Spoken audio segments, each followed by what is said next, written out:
Bigala niya ng mga update sa to ang weather situation sa Bagyo nga Uwan. So ani makita nato ang location ni ini kasamtangan ana kini duol sa may Mimaropang area. So ugmang adlaw magkaduol na kini nga magkadulog sa alas 2 sa hapon.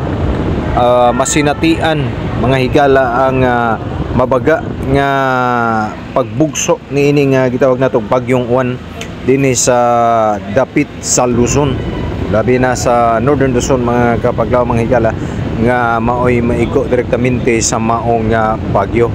So mo kini siya ang atong bantayanan nga mga dapit kay dinhi kusog-kusohon sa super typhoon nga gitawag og uwan mga kapaglaw ang mao nga dapit. So atong iampo atong nga malikayan sa malikay rather sa disgrasya ang ato ang mga kaigsunan nga naa dinhi sa Ilocano area or sa Luzon area mga kapaglaw labi na sa Northern Luzon nga mo'y maigo no ang tibuok Manila mga higala o gani labaw pa sa tanan maigo usab maapektuhan ang ubang dapit sa Pilipinas gumikan ini nga weather situation.